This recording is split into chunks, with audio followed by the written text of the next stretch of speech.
Thank you so much for having me here. I want to talk a little bit about what I'm going to talk about to put it into context. My presentation today is a bit of an investigation of our behavior and our motivations in relation to how, why, as a species, we've constructed the notion of a brand. So this effort actually began back in 2005. 2005 was a very important year in our culture, and I'll talk a little bit about why in a moment. But at that point, my 14-year-old goddaughter had a question for me about something that she was seeing happening in culture that I couldn't answer, and it was about branding. So I was really, really concerned about why. She asked about a brand that had become volumetrically popular. In 2005, this was the most popular brand on the planet and had recently surpassed Google in the number of page views per day. She asked me why MySpace was so popular. Anybody remember MySpace? So MySpace was originally founded in 2003 as an online data storage site. But in 2004, this sharing site had become the most visited site in the universe. And this happened in 1 year. How did this happen?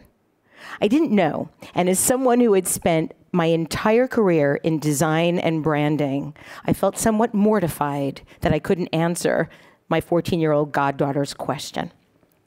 And so that's how this body of research started. What started out as an answer to Kayla's question in the years since has become an ongoing anthropological journey into the world of consumption, into the world of engagement. So while I'm going to share a scientific perspective, a hypothesis of sorts, for why MySpace became so popular so quickly, given the relevance of that specific answer about MySpace, not entirely top of mind. I think it'll be, I contend that the science behind it very much still is regarding the nature of anything that goes viral so quickly. It was also informed by the interviews that I conducted with some of the world's leading thinkers on branding and design for my book, Brand Thinking and Other Noble Pursuits. So I'm going to take a big, deep dive into the history and the anthropological ramifications of branding. So in the beginning, my research took me down a rabbit hole of sorts. As in an effort to really understand why MySpace was so popular, I had to understand the conditions that led to the conditions of MySpace being so popular, which then led me to understanding the conditions that led to the conditions. And before I knew, it was the mid-1800s, and I was deconstructing the first steam engine. But I found it endlessly fascinating and kept going further and further back. Ultimately, I started at 160 years ago, and I'll talk about why that specific year in a little bit. But 160 years ago, building a brand was a rather straightforward endeavor. A logo was a telegraphic symbol of quality, of consistency. It was a guarantee. It was a signal that a product was something new. And for that reason alone, consumers were really prepared to pay a premium. In that time, fast forward 160 years, you go into your average supermarket, and it looks a little bit like this. The average supermarket has 30,000 products in it. Just an average, like a super Walmart, even more. You can get 113 different versions of contact lens solution. There are over 100 brands of nationally advertised water. And if you were to go into Starbucks and look at all the possible variations mathematically, you could choose upward of 19 million different varieties. There are now 47,000 shopping malls in the United States alone, and they all seem to have an Old Navy and a Starbucks and a Sears and a Victoria's Secret. This is an article that I found in 2009 about the previous holiday season, the previous Black Friday, wherein, I think the operative word here is narrowly. So the previous year, Walmart had some stampede deaths related to people rushing to get cheap electronic equipment in 2008. In 2009, they narrowly avoided it happening again. Now, you might think that I'm standing up here sort of with a specific judgment about whether this behavior is good or bad based on the slides that I just showed you, but I'm actually not. I'm really not interested in whether it's good or bad. I'm interested in why, as a species, we keep doing this. Why do we keep creating new brands? Why do we keep making new things? What is it in our DNA that propels us into this type of behavior? So I looked at some of the backlash brands to the idea of branding in our culture. And one of the great ironies that I found when looking at the no logo contingent, the starboards, the buy nothing day, is how willingly they use the very tenets of branding that they so willfully disdain. They have logos, they have websites. If you go to the Adbusters page now, they're actually selling sneakers in an effort to raise money. So Adbusters branded sneakers. So it's really not about whether it's good or bad, but why we keep doing this, why this is our sort of default behavior. So I went way back to my rabbit hole. I had to go all the way back before the mid-19th century. I had to go way, way, way back. And ultimately, I went back 50,000 years. And the reason I went back 50,000 years is because I had to look at the evolution of our brain. The conditions that led to the conditions that led to the conditions led me all the way back to how did we first construct reality? How did we first construct the way we see things? And so I ended up having to go back 50,000 years because 50,000 years ago, our brains underwent a major genetic mutation. There was a biological reorganization of the brain that led to the creation of our brain today. Our brain is called a triune brain. A lot of people talk about left brain, right brain. I'm much more interested in the triune brain, which is the three parts of our brain that all work independently and yet together to control the various voluntary and involuntary actions that we undertake every single day. So 50,000 years ago, our brains went through this major reorganization. Some scientists call it the Big Brain Bang, and other scientists call it the Great Leap Forward. I prefer that. I find it much more poetic. And at that time, our brains reorganized into this basic structure. We have three parts to the brain: the reptilian brain, the limbic brain, or the mammalian brain, or the middle brain, and the neocortex. And our human brain uses all of these pieces in every interaction, every thought, everything that we do. The reptilian brain regulates heartbeat, digestion, and other basic life functions. If I were to sort of do something that startled you, that sense of adrenaline that you would feel would be absolutely nothing that you could control. You couldn't will for it to happen. You couldn't expect that it wasn't going to happen. It would happen no matter what. It's completely involuntary. Our limbic brain is the part of the brain that seats all of our emotion. It's the seat of attachment and play. And the limbic brain, the mammalian brain, all mammals have this part of the brain. These characteristics distinguish us as much as our cognitive abilities do, which all come from the neocortex. Houses speaking, writing, planning, reasoning, awareness, and will, all the things that I think we really value in this room.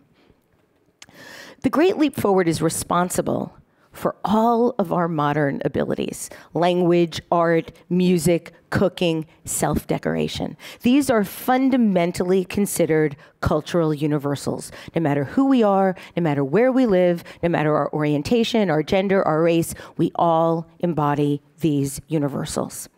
And after the Great Leap Forward, there was a sudden explosion of tool making, more sophisticated weaponry, cave painting, and if we deconstruct these behaviors, they fall really into one of two camps. The first is making.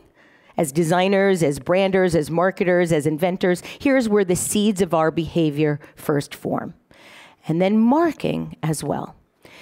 Our first markings came as cave drawings, where we were essentially documenting our reality, that we were documenting our behavior and our actions. And the first drawings date back shortly after the Big Bang, Brain Bang, about 32,000 years ago.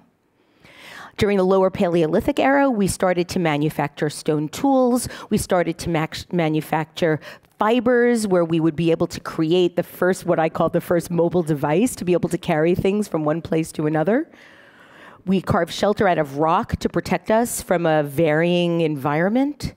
And archaeological finds showed that women and men applied makeup and arrayed themselves with ornaments approximately 10,000 years ago, a trend which began really more from religious convictions rather than beautification or seduction motivations.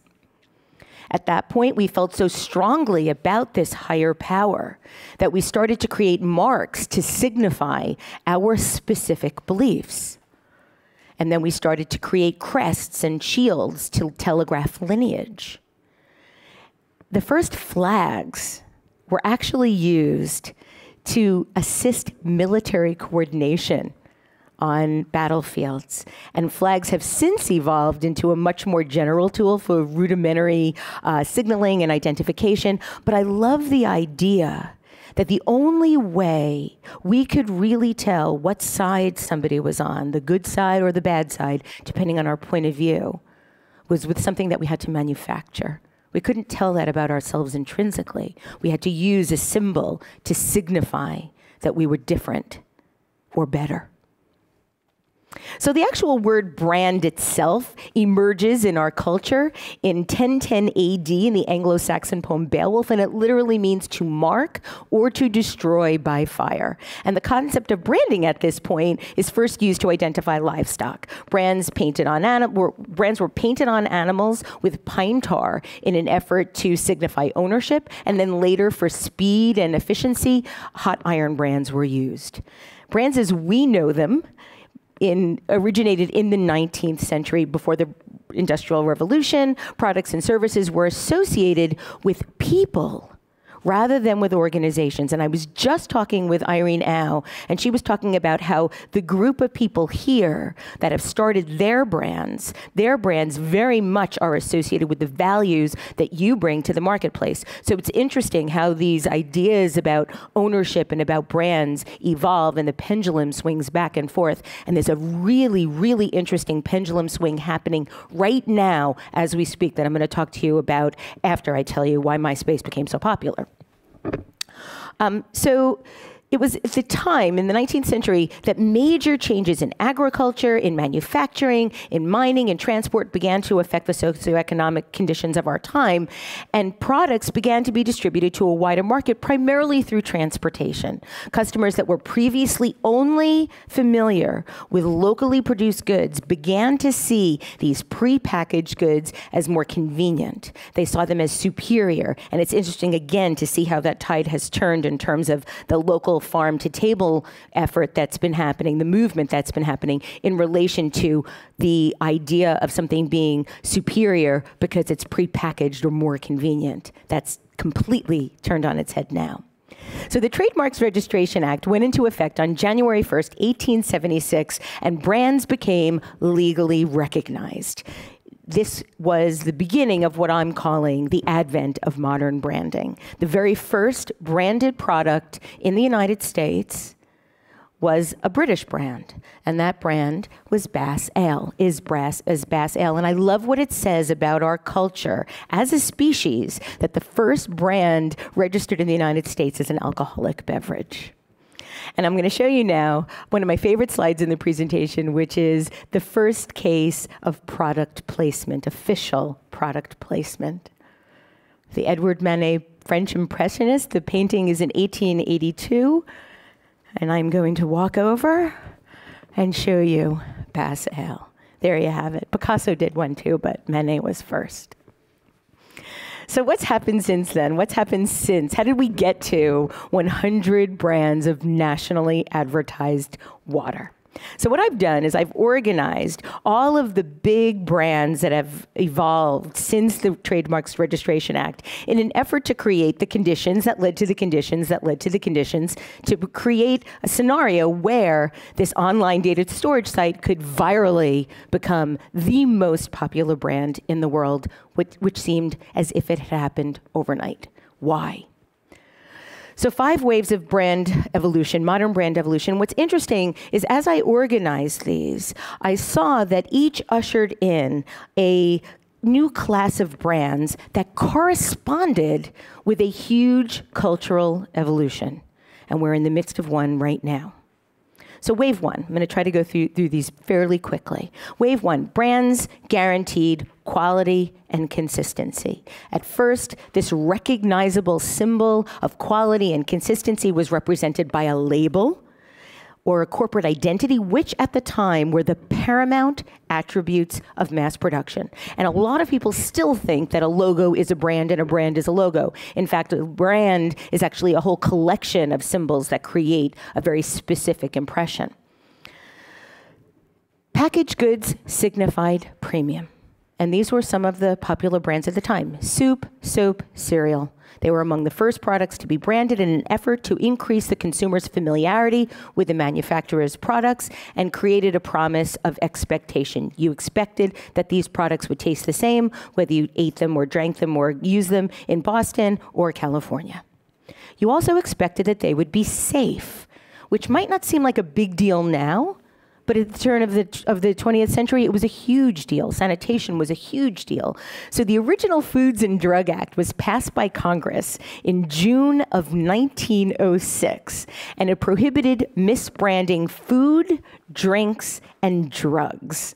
And in a landmark lawsuit dated in 1921, titled "The U.S. versus 95 Barrels of Alleged Apple Cider Vinegar," the Supreme Court ruled that every statement, every design — the first time design was used in a Supreme Court statement — or device on a product's label could not mislead or deceive. So at that point in time, consumers were legally entitled to buy brands that were honest and safe.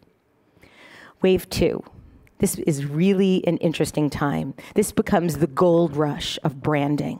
And so people began to see that you could market these products and everybody wanted to get in on the action. So here is where, as you can well imagine, same thing happened in the early 2000s, we start to see a lot of Me Too products. So you have a second brand of cola, you have the second brand of cereal, you have the second brand of salt.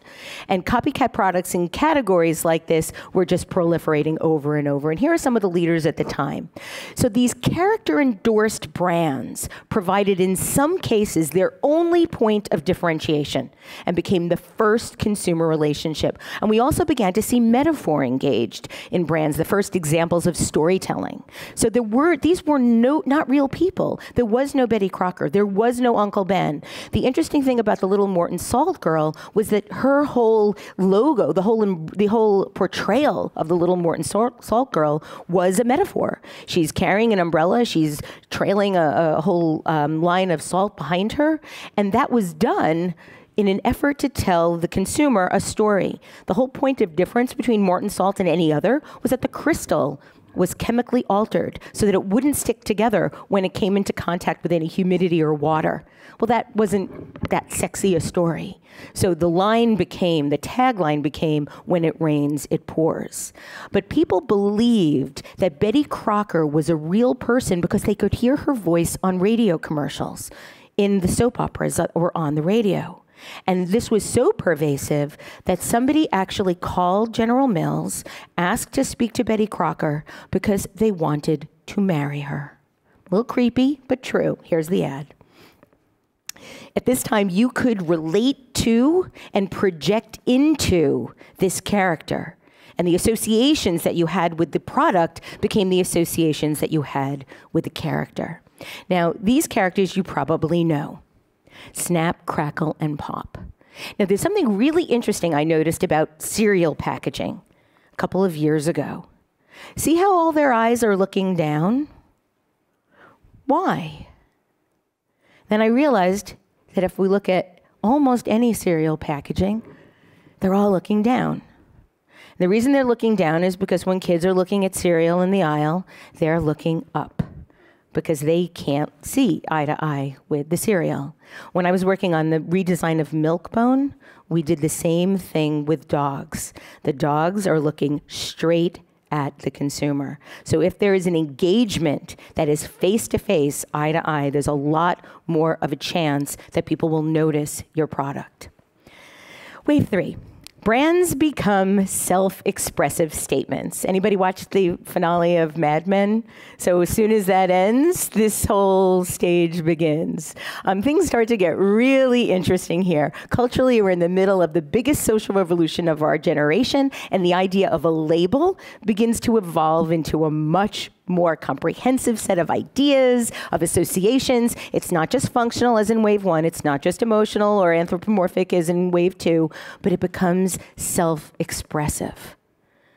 In other words, if I'm wearing a pair of jeans, Levi's, if I'm wearing a polo shirt, Lacoste, 1970s, this becomes a statement that I'm making about who I want you to think I am. And if that's the cool uniform that the kids wear in high school, I want to be wearing that too, so that people will automatically assume that maybe I'm that cool too, even if I'm not. The first time a brand could provide status. And these were the leaders at the time. Now, everybody know who that guy is there? Marlboro Man. Hasn't been advertised since 1999. 1999, but you can show 10-year-olds or 15-year-olds this image, and they know exactly who he is.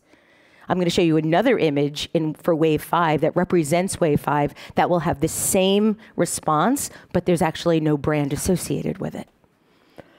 Brands in wave 4, brands is an experience. This is probably where you start to become very familiar with the marketing prowess of these brands. These brands are brands wherein you anticipate an emotional transformation just by the sheer virtue of being engaged with that brand.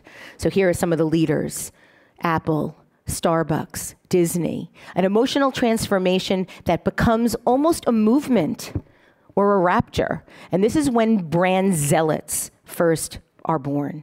And in brand thinking, one of the great minds in branding, the founder of Wolf Olin's, Wally Olin, states, the commercial, anthropological, and sociological branding process that professionals engaged in then created visceral distinctions to evoke immediate responses in people.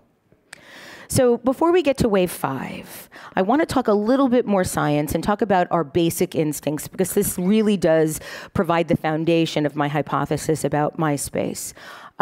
Our basic instincts as a species, food, shelter, reproduction, scientists disagree whether survival belongs in there, but I'm going to put it in there just because it seems to work.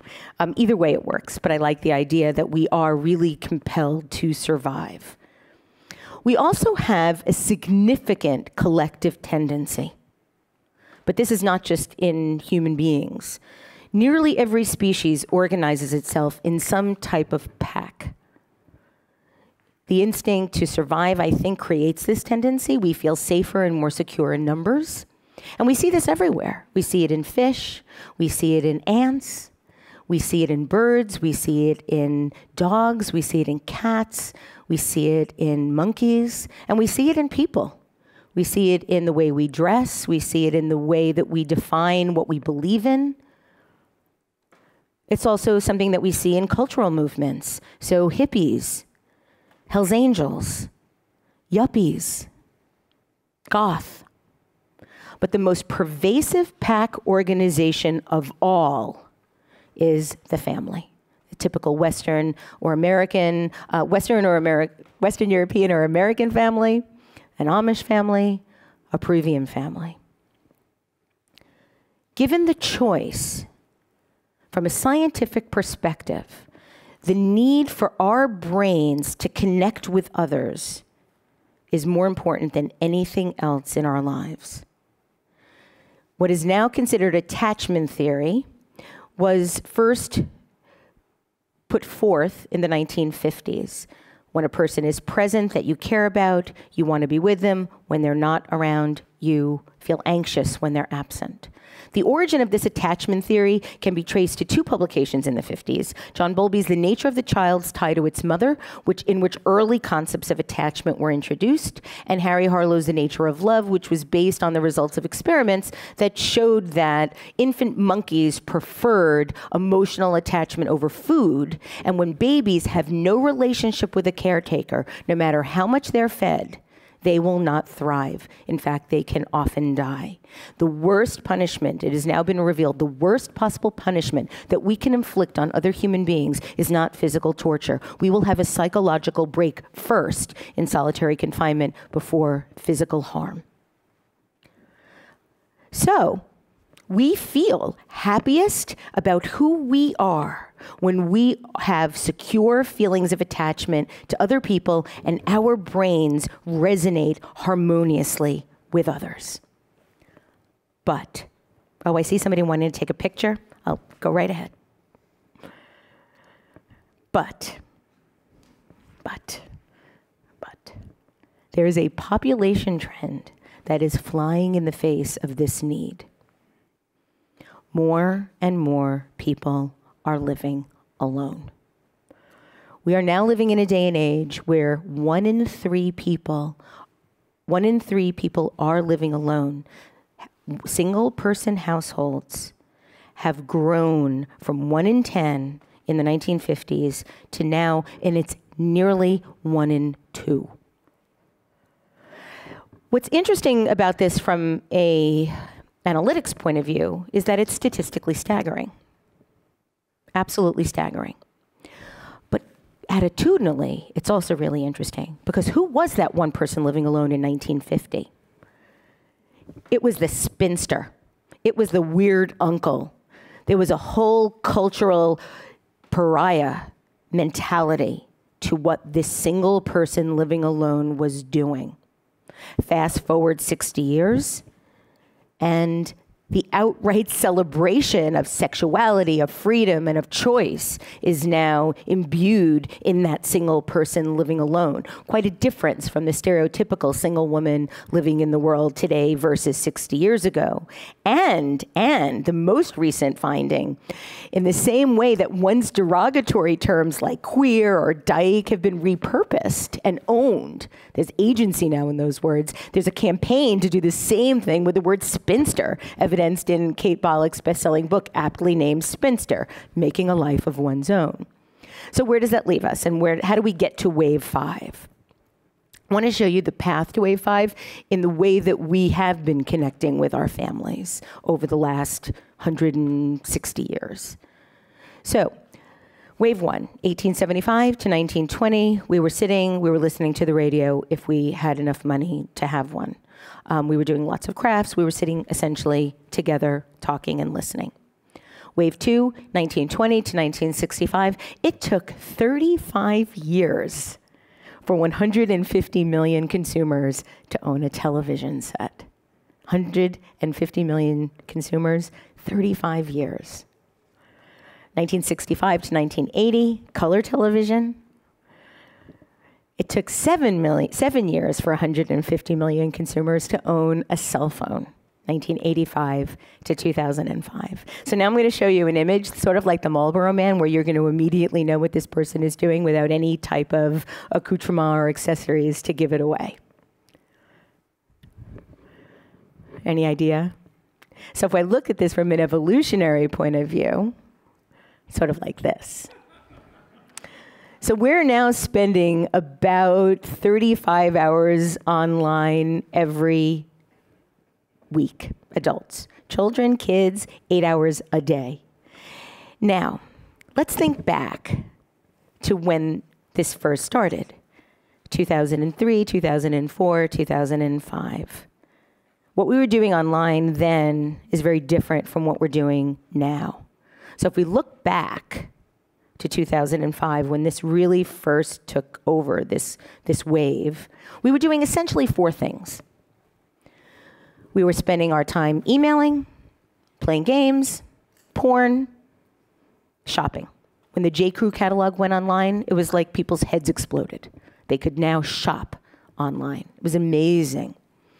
2001, 6 weeks after 9/11, wave 3 and 4 collide to create social cachet and an experience, and the iPod is born. This becomes so ubiquitous that almost everyone all over the planet owns one. And then we see the backlash, 2003, 2004. And this is really where it gets interesting, because I think we forget this.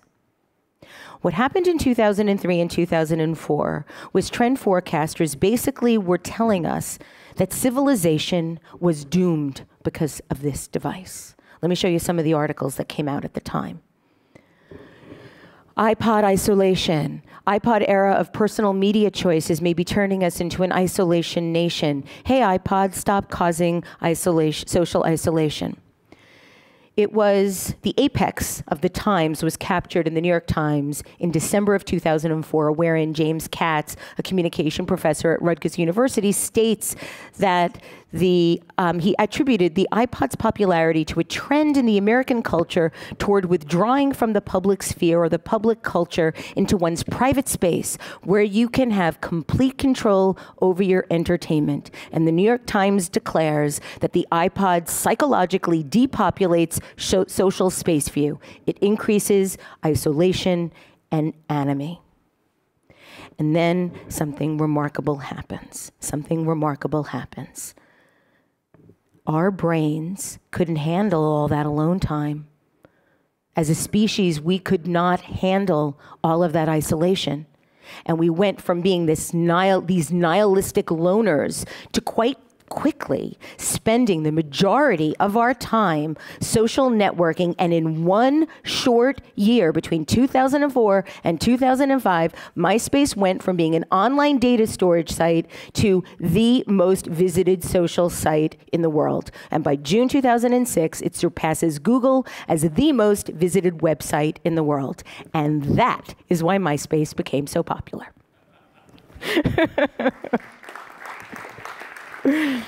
Now you're like, okay, well, who really cares?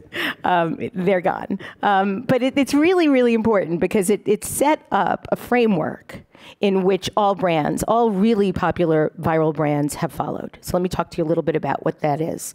So I'm calling these brands limbic brands. They're limbic brands. They're any brand that fosters the ability to create mutual experiences, share, or relate, and allows our brains to resonate harmoniously with others. These are brands as connectors.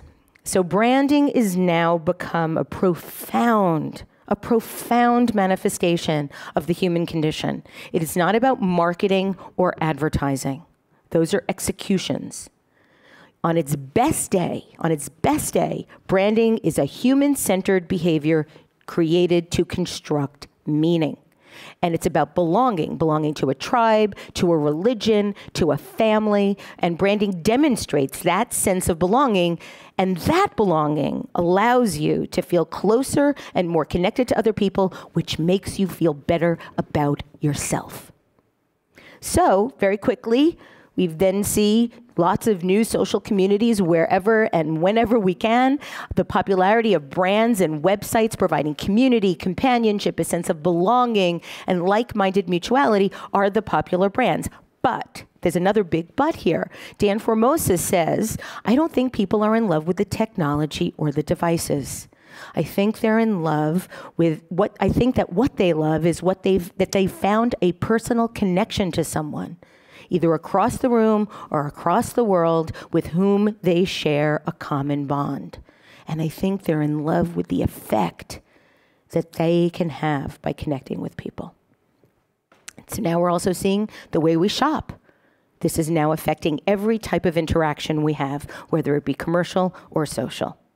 So to answer the question, why do we buy and why do we brand? I think the process of making and marking is an evolution or a trajectory of invention, which is what you all do. We have the power to further our imagination with the constructs that we create and things that we mark and make and brand, but here's the backlash. Where brands fail us is our expectation of the very constructs that we have created. So I recently interviewed Dan Pink, and he says this: if a big screen TV is your source of stature and significance, it's a fool's game. These kinds of external things do not provide enduring satisfaction. If a brand is making a promise that you're going to feel better about yourself if you buy it, they're making a false promise. Human beings metabolize their purchases quickly. Human beings metabolize everything quickly. Everything. We can eat a giant meal and feel like we never want to eat again, and 4 hours later, we're picking through the refrigerator. I could put 2 glasses of water on a table, one boiling, one in ice, go away for a half a day, come back, and they'll be the same temperature. We are adaptation. This whole planet is an adaptation machine. Think about even falling in love. The initial stages of falling in love, you can't get enough of each other. You can't stop thinking about each other. 18 months later, it's like, stop breathing like that. And we adapt. We continually adapt. I found this quote from Henry Miller in 1938, which I think still really applies today. I'll read it to you. The dilemma in which we find ourselves today is that no matter how much we increase the purchasing power of the wage earner, he never has enough. If he has enough money to own a Ford, he wants a Packard. If he has a Packard, he wants a Rolls Royce. And if he has a Rolls Royce, he wants an airplane. Men imagine they need money, that if they had it, they could satisfy their desires, cure their ills, ensure their old age, and so on. Nothing could be farther from the truth. For if it were so that money could accomplish all these miracles, then the happiest man on earth would be the millionaire, which is obviously an untruth. The worker thinks he would be better off if he were running the factory. The owner of the factory thinks he would be better off if he were a financier, and the financier knows he would be better off if he were clean out of the bloody mess and living the simple life. This is Henry Miller in 1938. And most urgently, there's a cultural trend that I'm seeing which is usurping our ability to feel connected to others. And this is, I think, what we need to be really cognizant of as we build and market brands moving forward. So we are now keeping track of everything we do. How many friends we have, how many people like what we do, which is overtaking our feelings of being connected as we compare. We compare ourselves to others who we perceive have more. So if we feel happiest when we're feeling connected to others, this connection is now giving us anxiety. And that's why you're beginning to see this growing concern that Generation Z should be called Generation D because of how depressed they are. And this is the sort of urgent action I think that we need to be aware of. And then, of course, in the very connection we seek, we want to appear better, happier, and more successful than we feel we are. The comparisons of which result in our brains being unable to resonate with others and people once again feeling alienated and isolated. So here's this big opportunity to shift things again with the things that we make and we market. Is it any wonder we can now buy our way into perceived popularity? So maybe the question isn't really why we brand and why we buy, but how we buy and how we brand. In brand thinking, Stanley Hainsworth said, we have the ability to reveal the truth. And I hope we can do it before the term branding becomes just another generic, overused, misunderstood word. The best brands in the world now need to provide the following. And this is my supposition, not Stanley's. So the best brands in the world today need to help people feel connected. They need to feel like they can engage with someone through the use of the brand. But where I think brands are missing the point now, and where there's a real opportunity for all of the inventions moving forward, is that brands need to inspire people to feel okay as is. Think about the Dove campaign for Real Beauty. I worked on that in 2003. And when Dove came to me and my company, they asked us to go head-to-head with the brand champion of the time, which was Olay. Now, for those of us that know the Procter & Gamble model, there is no way that you're going to beat a Procter & Gamble brand on quality or efficacy or ingredients. And Unilever didn't have that. So how do we compete?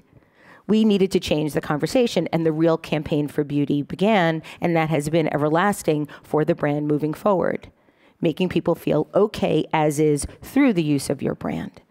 And then lastly, you need to make a difference in their lives. People are no longer interested in another form or another flavor or another way to open the bottle. They're interested in creating, in the brands that they choose, making a difference in their lives, having a higher purpose, and making them feel like they're part of something bigger than themselves. And great design makes a difference, but it only inspires trial. Great design only inspires trial. To get people to fully commit to your brand, you must deliver on the promise of connection, of purpose, and of fulfillment. So where does that leave us? I think we're having some problems with technology, but I can just talk. Stanley Haynesworth stated, "We have the ability to reveal the truth, and I hope we can do it before branding becomes just another overused generic word." But Malcolm Gladwell has stated, "Never before have we had these kinds of communication technologies in the hands of those who have the greatest desire to innovate." And that is people like you. Thank you.